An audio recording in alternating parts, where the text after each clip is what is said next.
It's back to school for students, but not the return to classes that families are used to. This week, students in the Anoka-Hennepin School District step back inside school buildings for the first time in nearly 6 months. CTN's Jennifer Anderson stopped by Coon Rapids High School as staff welcomed students and families to an unusual school year. Good morning. This is back to school in the era of COVID-19. Can I get your student ID number, please? Coon Rapids High School students who would normally be back in classrooms this week instead entered a new school year carefully spaced, masked, and in single file. It's a mixture of emotions. You know, you're excited to have your kids come back to school because we miss them, and it's really weird to be in a school building this large without students and staff.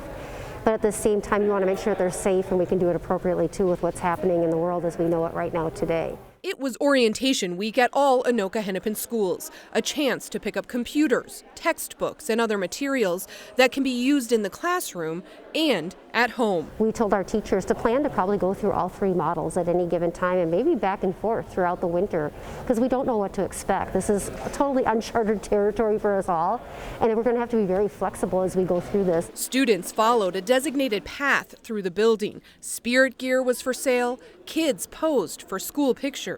And behind the scenes, staff and student leaders are working hard to reinvent back-to-school traditions. This year, it might be a bonus year. We might be celebrating homecoming twice. We might do a virtual homecoming now, and we'll probably do an in-live one later. I think students live in a time where social media is prominent, and I think it's been really sort of easy for them to transition to that platform.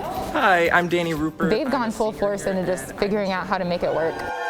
In the coming weeks, Coon Rapids will host virtual Pep Fest activities, and freshman orientation will happen with small groups in Google Meets, led by 133 junior and senior student leaders. Our link leaders are our natural resource. You know, they're the ones that have already been through high school through a virtual experience, so it's even more important now that we train our leaders to bring that energy that we've got you. Student connections, classroom learning, and extracurriculars will all require new methods this school year.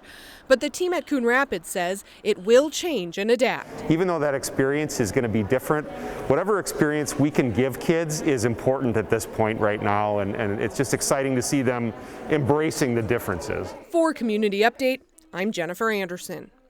Middle and high school students will begin logging onto their classes online starting on Monday, while elementary students are starting out in the hybrid model, which has them attending some in-person classes. Then 2 weeks later, both middle and high schools are scheduled to shift to the hybrid learning model as well.